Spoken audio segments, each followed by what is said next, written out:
गौतम बुद्ध की शिक्षाओं को प्रस्तुत करने के लिए एक प्रभावी कहानी है।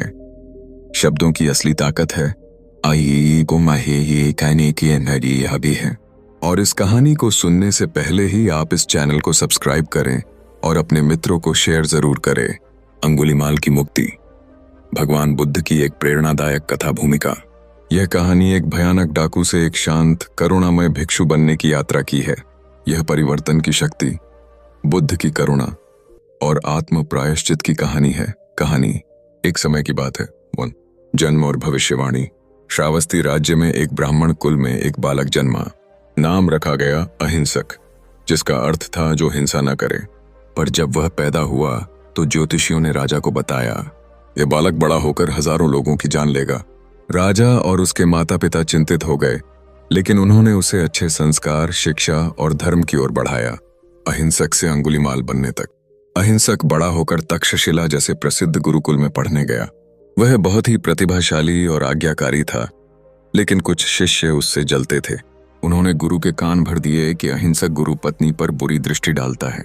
गुरु क्रोधित हो गए, लेकिन प्रत्यक्ष कुछ नहीं कहा। पर जब अहिंसक ने अपनी विद्या पूरी की तो गुरु ने कहा, यदि तू चाहता है कि मैं तुम्हें आशीर्वाद दूं तो एक गुरु दक्षिणा ला, 1000 इंसानों की उंगलियां। यह सुनकर अहिंसक सन्न रह गया। वह जानता था कि इनकार करना गुरु भक्ति के विरुद्ध होगा। धीरे धीरे वह एक क्रूर डाकू बन गया। जंगलों में रहने लगा, राहगीरों को मारता और उनकी एक एक उंगली काटकर माला में पिरोता। अब लोग उसे कहते थे अंगुलीमाल, उंगलियों की माला पहनने वाला राक्षस। डर और आतंक। राज्य में भय का वातावरण फैल गया। कोई राहगीर सुरक्षित नहीं था। राजा ने उसे पकड़ने की कोशिश की, लेकिन वह चालाक और शक्तिशाली था। बुद्ध और अंगुलीमाल का आमना सामना। अंगुलीमाल ने दूर से देखा, एक साधारण भिक्षु धीरे धीरे उसकी ओर चला आ रहा है। वह चिल्लाया, ठहर जा भिक्षु, लेकिन बुद्ध बिना रुके धीरे धीरे चलते रहे।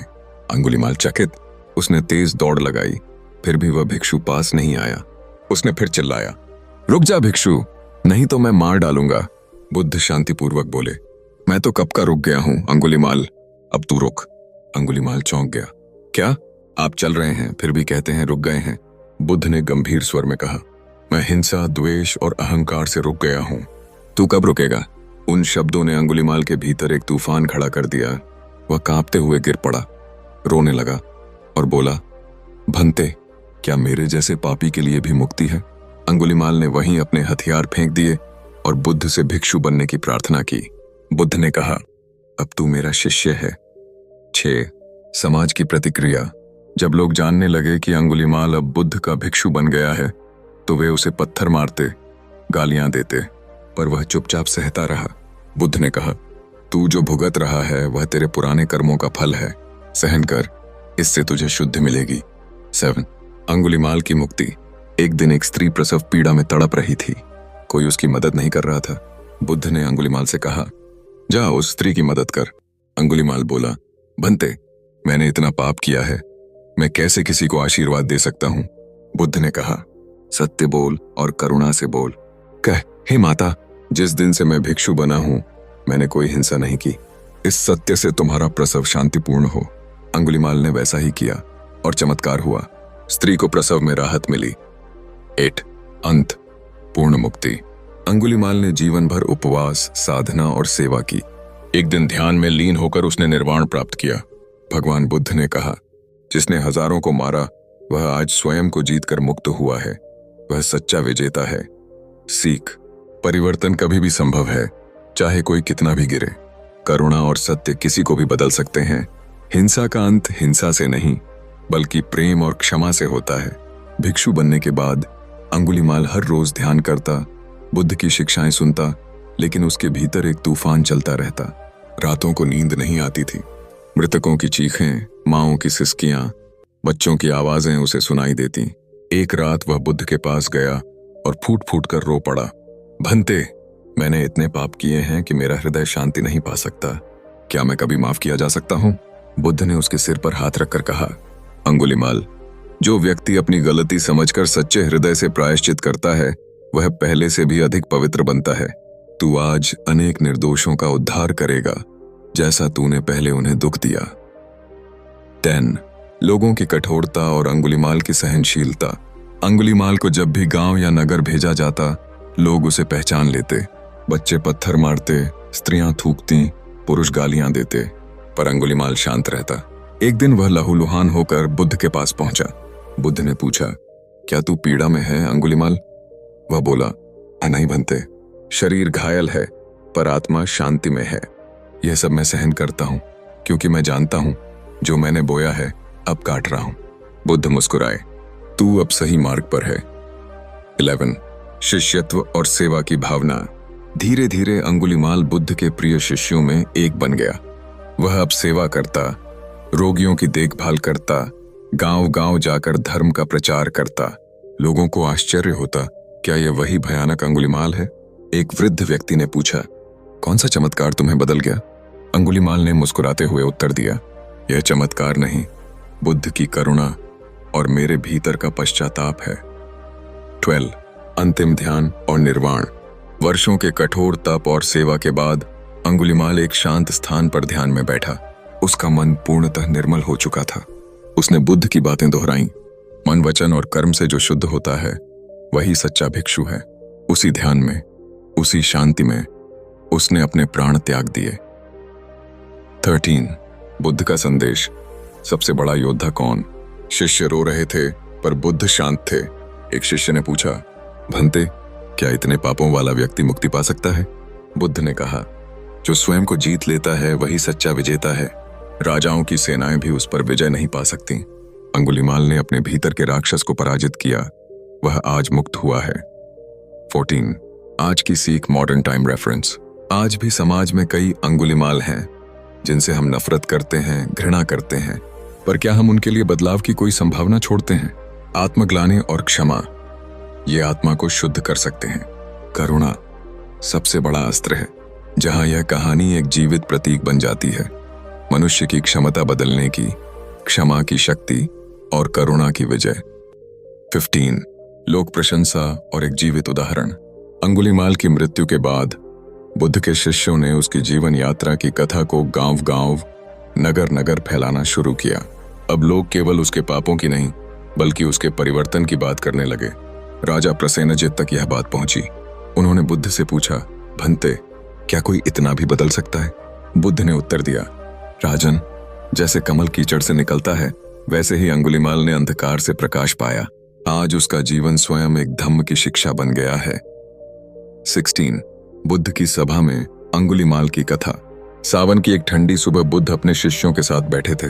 एक नया भिक्षु उनसे पूछता है, भगवान, क्या एक हत्यारा भी अर्जित कर सकता है निर्वाण? बुद्ध ने मुस्कुराते हुए कहा, एक हत्यारा नहीं, वह जो अपनी क्रोध, लालच और अज्ञानता की हत्या कर दे वही निर्वाण को प्राप्त कर सकता है। फिर उन्होंने सबको अंगुलीमाल की पूरी कथा सुनाई। शताब्दियां बीत गईं, पर अंगुलीमाल की कहानी जीवित रही। करुणा की जीवित माला बनकर मंदिरों में उसकी मूर्तियां बनने लगीं, जहां लोग क्षमा मांगते और पुनरारंभ की प्रार्थना करते। हर बार जब कोई अपराधी, कोई गिरा हुआ व्यक्ति परिवर्तन चाहता, उसे अंगुलीमाल की कहानी सुनाई जाती और वह पूछता, क्या मेरे लिए भी आशा है? उत्तर होता, हाँ, जब अंगुलीमाल मुक्त हो सकता है तो कोई भी हो सकता है। चैप्टर 18 यह कहानी क्यों जरूरी है आज के युग में?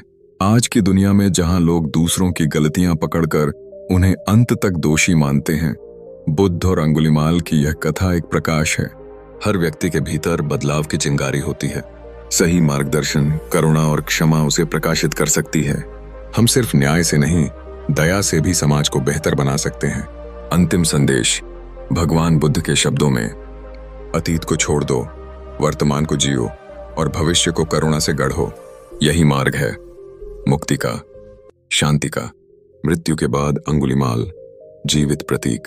अंगुलीमाल अब शारीरिक रूप से नहीं रहा, पर उसका नाम और जीवन एक उदाहरण बन गया। बुद्ध ने अपने एक सभा में कहा, बुद्ध ने अंगुलीमाला सुत्ता नाम से एक शिक्षा दी जो पाली ग्रंथों में आज भी है। इसमें उन्होंने बताया, अतीत को पकड़ना मूर्खता है, वर्तमान को निहारो और क्षमा को धारण करो। यह सूत्र आज भी बौद्ध भिक्षु महिलाओं और गर्भवती स्त्रियों को पढ़ते हैं। उन्हें सुरक्षा, शांति और साहस देने के लिए।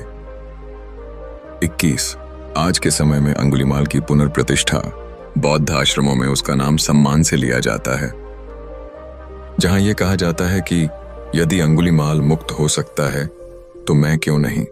थाईलैंड और श्रीलंका में अस्पतालों में अंगुलीमाल मंत्र पढ़ा जाता है ताकि गर्भवती महिलाओं को सुरक्षित प्रसव में मदद मिले। जेलों में यह कथा सुनाई जाती है क्योंकि यह बताती है तुम्हारा अतीत तुम्हें बांध नहीं सकता अगर तुम आज बदलना चाहो। प्रतीकात्मक शिक्षा 4 गहन सूत्र। 1 क्रोध को क्रोध से नहीं जीता जा सकता, केवल शांति से। 2 अपराधी वह नहीं जो गलती करे, बल्कि वह जो पश्चाताप न करे। 3 वह सच्चा योद्धा है जो अपने भीतर के अंधकार को हराए। 4 बुद्ध तुम्हें नहीं बदलते, वे केवल रास्ता दिखाते हैं, चलना तुम्हें पड़ता है। 23 बुद्ध और उनके अंतिम शब्द अंगुलीमाल के लिए।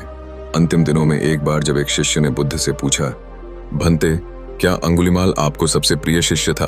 बुद्ध मुस्कुराए, नहीं, वह प्रिय नहीं था, वह प्रेरणा था, क्योंकि वह यह सिद्ध करता है कि कोई भी कितना भी गिर जाए वह उठ सकता है। 24 समापन। राक्षस से ऋषि की अमर यात्रा। अंगुलीमाल की यात्रा।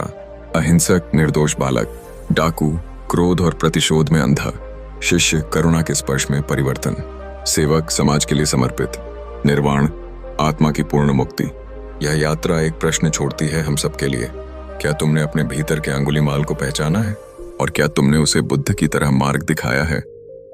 25 जंगल में एक और डाकू। अंगुलीमाल अब बुद्ध के शिष्य हैं, पर उनकी कहानी खत्म नहीं। अब वह खुद किसी और के बुद्ध बन चुके हैं। एक दिन अंगुलीमाल एक गांव की ओर गया जहां लोगों ने उसे पहचाना। एक बूढ़ा किसान बोला, डरो मत, अब ये वही अंगुलीमाल नहीं है, ये अब भगवान बुद्ध के चरणों का रक्षक है। गांव के बाहर उसे एक युवक मिला जिसके हाथ में तलवार थी। वह गुस्से में कांप रहा था और बोला, तू वही है ना अंगुलीमाल? मैं भी तुझ जैसा बनना चाहता हूँ। लोग डरे मुझसे, मुझे कोई चुनौती न दे। अंगुलीमाल ने उसकी ओर देखा। उसकी आंखों में वही पुराना अंधेरा दिखा, वही अंधेरा जिसमें कभी वह खुद डूबा था। वह धीरे से बोला, तू क्या चाहता है, लोगों का डर या मन की शांति? युवक चुप हो गया।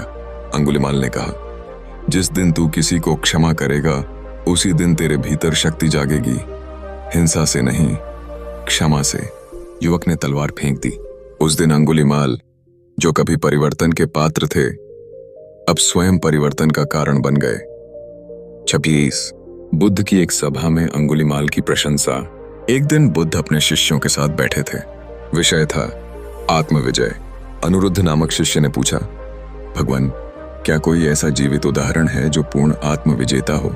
बुद्ध मुस्कुराए और बोले, जिसने अपने क्रोध को मार दिया वह विजेता, जिसने अपने पापों को स्वीकार किया वह विजेता, और जिसने शांति के मार्ग पर चलकर दूसरों को भी शांत किया वह सच्चा धम्मवीर है। ऐसा ही एक शिष्य है अंगुलीमाल। सभा मौन हो गई, आंखों में आश्चर्य और सम्मान था। 77 अंतिम दिवस। जब अंगुलीमाल मुक्त हुआ, अंगुलीमाल अब वृद्ध हो चुके थे। एक शांत वन में एक पीपल के नीचे ध्यान की मुद्रा में बैठे थे। उन्होंने आखिरी बार बुद्ध का ध्यान किया और मन ही मन कहा, भंते, आपने मुझे अंधकार से निकाला। आज मैं वह दीपक बन चुका हूं जो अब बुझने को तैयार है, लेकिन आपकी ज्योति अब मुझ में जल रही है। धीरे धीरे उनकी सांस थमी, वो शांत हो गए, जैसे कोई दीपक हवा से नहीं, खुद अपनी लौ से शांत हो गया हो। आकाश में सन्नाटा था, पेड़ों के पत्ते नहीं हिले, जैसे पूरी प्रकृति कह रही हो, एक योद्धा आज निर्वाण को प्राप्त हुआ। 28 बुद्ध के अंतिम शब्द उसके लिए। जब बुद्ध को अंगुलीमाल की मृत्यु की सूचना मिली, वे मौन हो गए। फिर उन्होंने धीमे स्वर में कहा, जो कभी सबसे भयावह था वह आज सबसे पवित्र बन गया। यह परिवर्तन ही जीवन का सत्य है। 29 उत्तर कथा। आज की दुनिया में, आज भी दुनिया के कई कोनों में, जेलों में, अस्पतालों में, आश्रमों में अंगुलीमाल की कथा सुनाई जाती है। क्यों? क्योंकि वह हमें यह सिखाता है, बुरा इंसान नहीं होता, केवल भटका हुआ होता है। सच्चा मार्गदर्शन और क्षमा किसी को भी बदल सकते हैं। तुम जहां हो वहीं से शुरू करो, यह जानकर कि तुम बदल सकते हो। 30 अंतिम वाक्य। आत्मा के लिए। न करे अंगुलीमाल बदल सकता है। अगर वह मुक्त हो सकता है तो कोई भी हो सकता है। बस तुम्हें रुकना है और अपने भीतर झांकना है। तो आइए अब हम इस कहानी को एक नए अध्याय में प्रवेश कराएं, जहां अंगुलीमाल की मृत्यु के बाद भी उसकी आत्मा जीवित रहती है, लोगों के हृदय में, उनके निर्णयों में और उनके संघर्षों में। 31 अंगुलीमाल के बाद उसके शिष्य की कथा। अंगुलीमाल के प्रभाव से प्रेरित होकर बहुत से लोग बुद्ध के शिष्य बने। नंदक ने बुद्ध से पूछा, भंते, क्या मैं भी अंगुलीमाल जैसा मार्ग चुन सकता हूं?